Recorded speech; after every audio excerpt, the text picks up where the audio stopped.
I don't really know what to say here. I don't know what to say to her. For a long time, the Brown family lived in a state of suspended collapse. Things were strained, yes. Unequal, definitely, but still technically intact.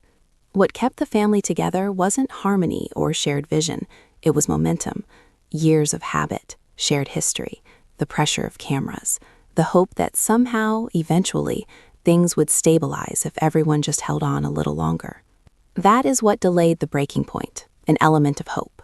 It usually doesn't come at the moment of shouting or slamming doors. It does not even announce its arrival. It forms quietly, over time, as one compromise after another is silently tallied. As one person gives a little more, then another gives a little less, as resentment becomes routine and silence replaces honesty. For the Browns, the point of no return wasn't one argument too many or a blaze of glory exit. It was the moment when the system stopped adapting and started punishing growth. Imbalance was required by plural marriage as it existed in this family. Somebody needed to take the disappointment so other people could feel safe. Somebody had to flex so somebody else would not have to. Somebody had to take less so somebody else had more. All those years, that imbalance was framed as sacrifice, as faith, as commitment. But sacrifice without reciprocity eventually becomes extraction. Subtle cracks at first. A wife asking for clarity and being told she was disloyal. Another asking for fairness and being labeled difficult. Needs were interpreted as threats. Independence was treated as betrayal. Emotional honesty met with withdrawal instead of dialogue. What made this dynamic so destructive was the fact that it was normalized. The family learned to function around discomfort instead of working through it. Problems weren't solved, they were managed. Conversations didn't lead to resolution, they led to temporary calm. And serenity became the aim. Not truth. Not to balance. Not mutual respect. Just calm down. The hierarchy relied heavily on Kody at the center, wives orbiting, children adapting. In one direction flows authority, accountability in the other. The decisions were framed as leadership when harm has been made. Questioning those decisions was framed as disrespect. As long as everyone accepted those rules, the family could continue. But acceptance began to wear thin. The erosion didn't begin with rebellion. It started with exhaustion, of wives realizing that no amount of compliance resulted in security, that loyalty didn't guarantee care, that patience didn't earn partnership. They noticed that the rules shifted depending on who was affected, that boundaries were enforced selectively, that fairness was promised but never delivered. And once people notice patterns, they can't unsee them. The point of no return began to form the moment emotional labor stopped being shared, when one wife became the default buffer, when another became invisible, when another was quietly sidestepped without being released. Each of the roles calcified over time: the peacemaker, the problem, the afterthought, the favorite. These weren't exactly official titles, but they were felt, and they shaped how everyone moved through the family. The children noticed this too. They saw which houses their father came to, which feelings were allowed, whose voices counted. They learned early which parts of themselves were welcome and which weren't. Something fundamental is already broken when children start to make an adjustment to fit into a system rather than the system supporting them. The family still clung on nonetheless. They stayed because leaving felt worse than staying, because faith discouraged exit, because public scrutiny complicated private pain, because starting over felt impossible. So they put up with it. But endurance has its own expiration date. It was the point of no return when endurance stopped being ennobled and started being seen as unnecessary.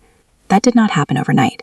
It happened through moments of insight, the realization that self-sacrifice was not a both-way street, that compromise only flowed one way, that love as it was being practiced required self-erasure. For Christine, that clarity was about joy. She realized how long it had been since she felt chosen instead of tolerated, since she felt valued instead of managed, since she felt safe expressing disappointment without being punished for it. It was about fairness and stability for Janelle.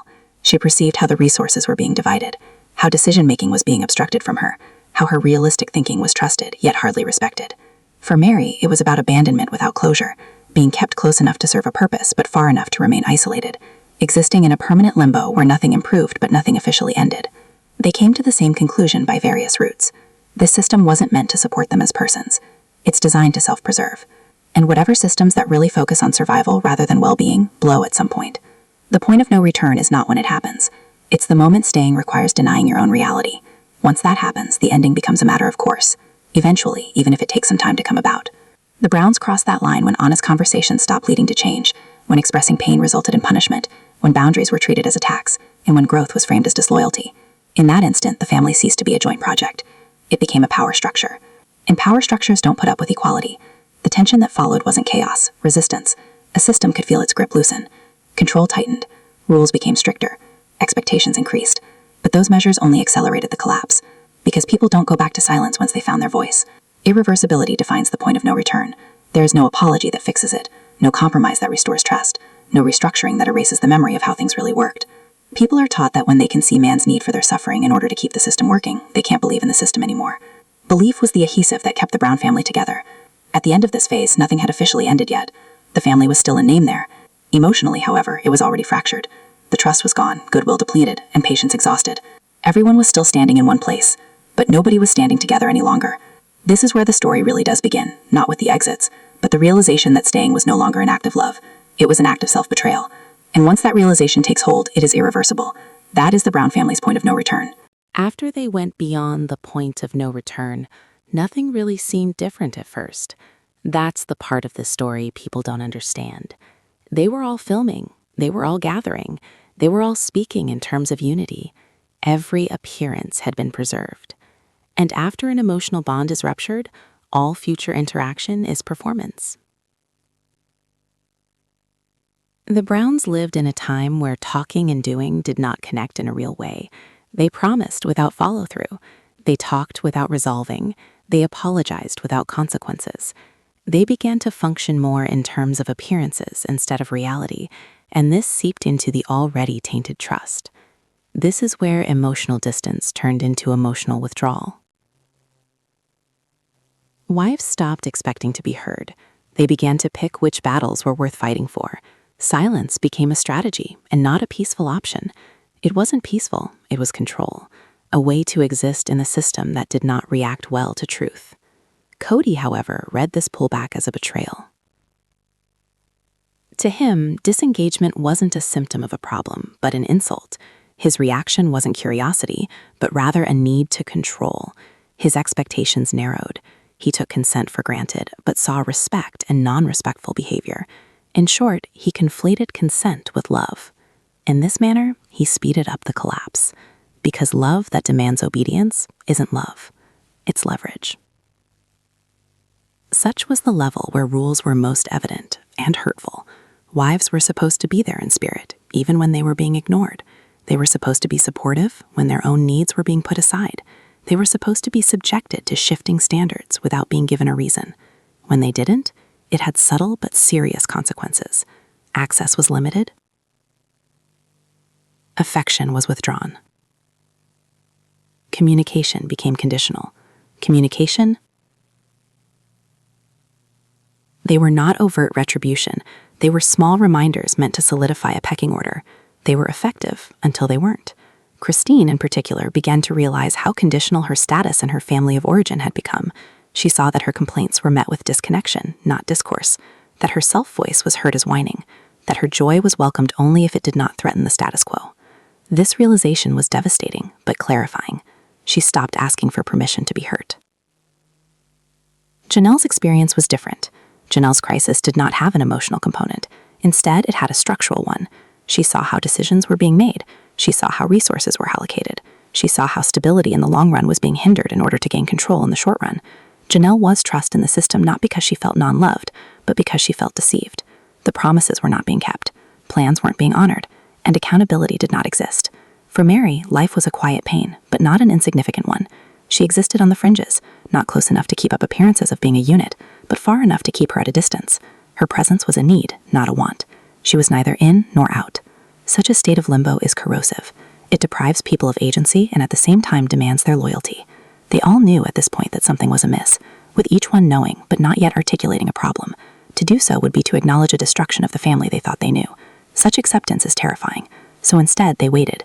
They waited for change, for effort, for recognition. Waiting will have a good effect only if the other team is in motion. Kody wasn't moving towards them. He was falling back on certainties. The more the family strained, the more he stiffened. He talked of leadership but did not want to be led. He called for unity but promoted division. He demanded loyalty but showed favoritism. And nepotism is the killer of plural marriage. When one relationship is established as the norm against which all other relationships are measured, a non-plural system ensues. A hierarchical system develops, and a hierarchical system is incompatible with a partnership system. Robin's role in this respect grew more central, not necessarily because she insisted on this, but because the system put her in this role. She was shielding from the repercussions others suffered. Her needs were put before others. Her feelings were protected. Such a dynamic was not missed by other wives, or children for that matter. The children had begun to voice their discontent. Some children drifted away, others became resentful. They saw presence where there was absence. They saw inequality in rules being applied. They saw which family mattered most. Children are usually among the first in a society to realize when systems are not working well. They sense insecurity before adults will admit it. At this point, this family was not bound by faith, but by laziness. They were staying intact because a split seemed overwhelming, not because it seemed manageable. This is the most dangerous stage of a relationship, when fear replaces hope. The point of no return had already been passed. What ensued was not repair, but delay. Delay before the inevitable. Delay full in testification, rationalization, and misplaced blame. Everyone was still speaking the language of togetherness, Edward says. No one, however, was carrying out these beliefs. And if language ceases to have meaning, collapse will follow in short order. Here was where the family stood, neither in truth nor in denial, still whole on paper, already rent in practice. The exits hadn't occurred yet. However, on an emotional level, they were all already gone. As soon as the emotional withdrawal severed, everything in this family went into a stage of familiarity and disquiet for all parties. No contesting now. No unresolved conflict. Disconnected. Disconnected in a way that signals not by rage, but by empty space. They stopped trying. Not dramatically, not all at once, just in small, almost invisible ways. Fewer follow-up questions, less emotional investment, more parallel living, going to family gatherings but not really being there. They were just events, not experiences. That which had constituted a common life now constituted a common space. Kody picks up on this but misinterprets it. He believes a lack of investment is a rejection rather than a kind of exhaustion. Rather than asking why people were withdrawing, Kody began to think about how he felt in response. Leadership turned into a grievance. Every unresolved expectation was couched in terms of a lack of respect.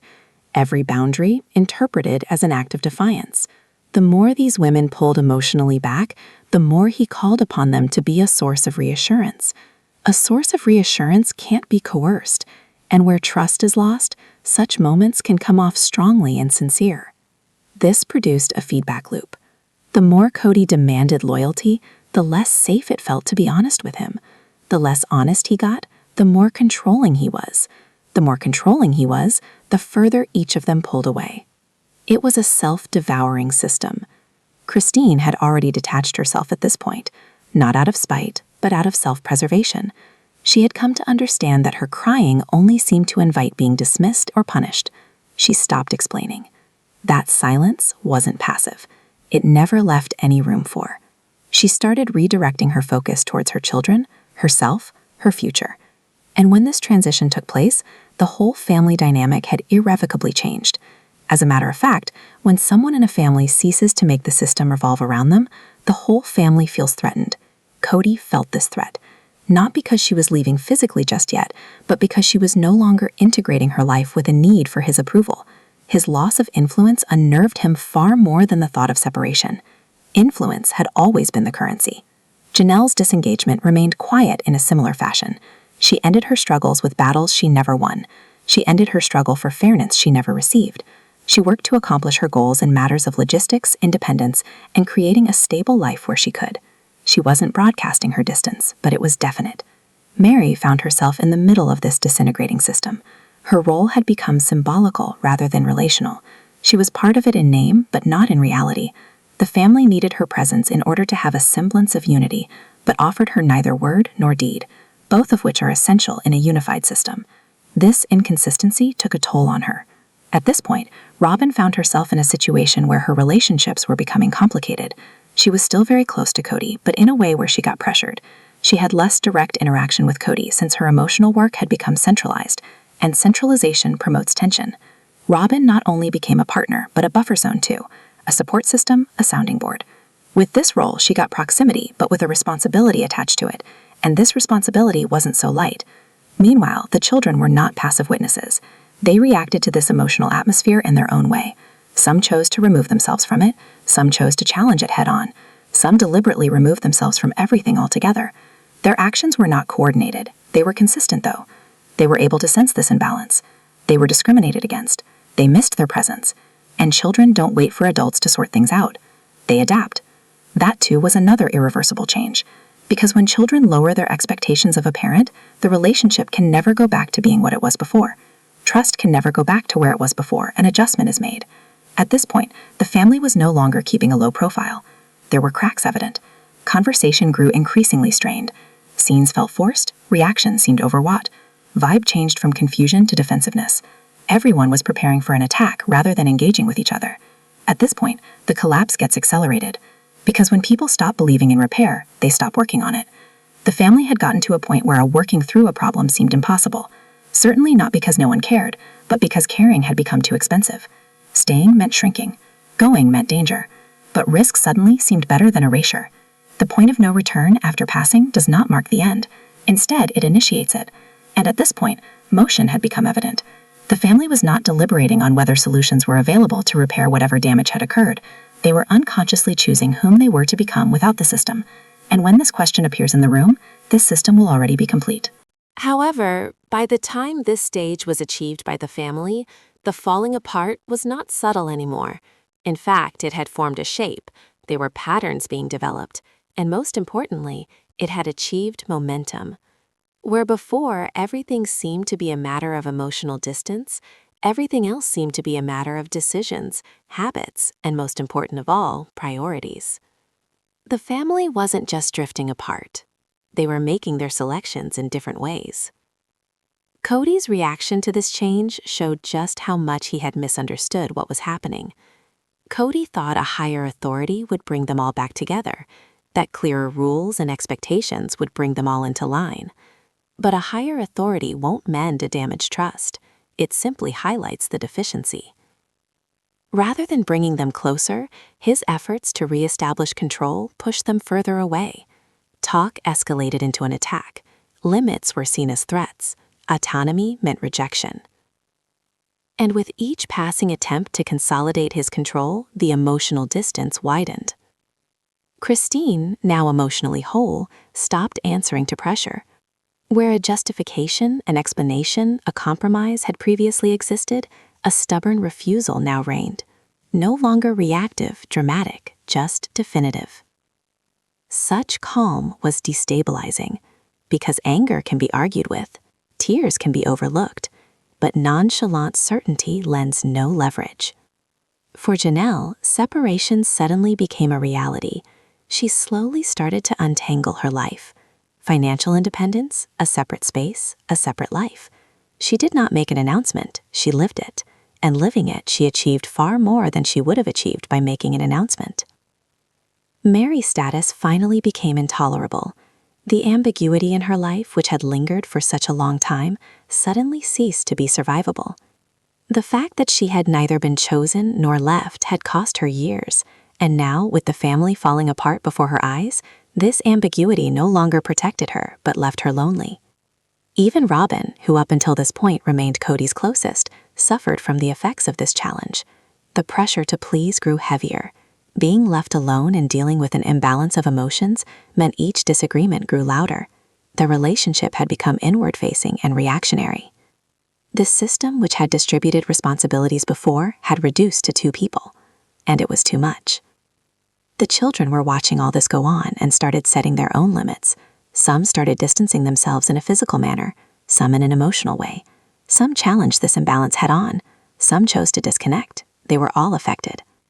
What mattered most, however, was this. This family can no longer pretend this is a private matter. It was evident.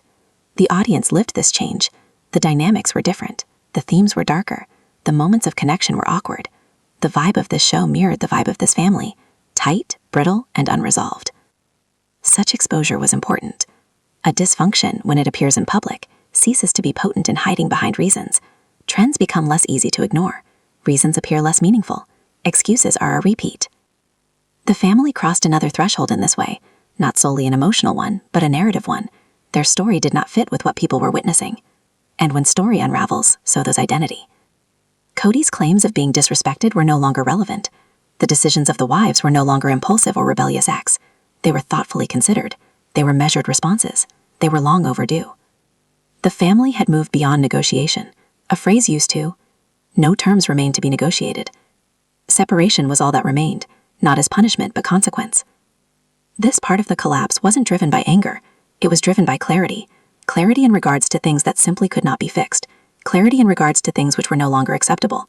And clarity is irreversible. As soon as people realize that the problem lies with the structure, they stop trying to fix it. They go on to construct another structure. That is exactly what occurred in this case. The Brown family did not explode. They solved. They concluded this state of togetherness to be unsustainable. Loyalty without care meant nothing. Equality without unity meant nothing.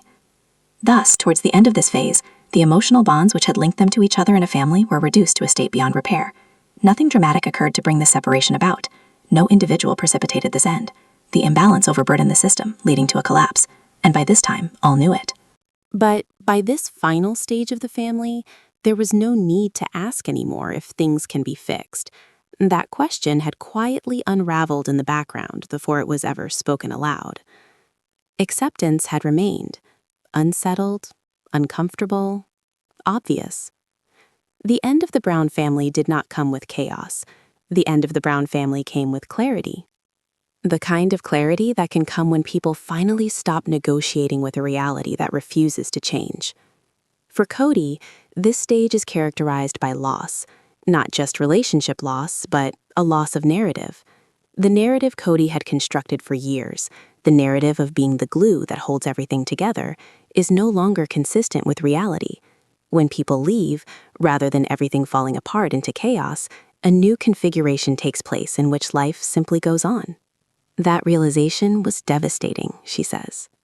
Not because he was alone, but because he no longer mattered. No followers mean no leadership. Frustration ensues. No trust in authority. Simply noise. Kody's anger, which had previously demanded attention, simply resonated with no response. The family no longer challenged Kody. They were disengaged. Disengagement is a definite rejection. But Robin's aha moment in all this was a quieter, but no less important one. For years, her role had been insulated, in part by the very structure she described and worked in. The plural system had absorbed her anxieties, dampened her emotions, and pushed her concerns somewhere else. Now, suddenly, she had to deal with her emotions herself. No one else was available to fill in. What she lived through was neither cruel nor abandonment. It was adulthood without a buffer zone, and this transition proved more difficult than anyone anticipated, particularly for someone who never had to self-contain within a family setting. For Christine, this stage symbolized a sense of relief. Of course, this meant a totally different relationship with her parents, a relief from carrying all this which had become too heavy to bear, but not any pleasure in this failure, rather relief from carrying all this which had become too heavy to bear. Because Christine no longer had to deal with her parents in her life, she did not have.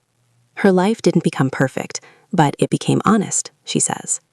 Janelle's journey ended with far less dramatic circumstances, but with self-trust, with an understanding of her independence not being a rejection, but an adjustment. She found balance not in opposing, but in being consistent, in being an example to herself, of herself. Mary's was the most complicated of all. Ambiguity takes years to wash away. Yet for Mary, this moment meant an unexpected thing, clarity, about the agonizing certainty that waiting had come to an end for her, about the distance without connection being not loyalty, but stagnation. And for children, the end of the family as they knew it meant an opportunity to establish a boundary, an opportunity to redefine a relationship, the chance to move out of a role they never chose to be in.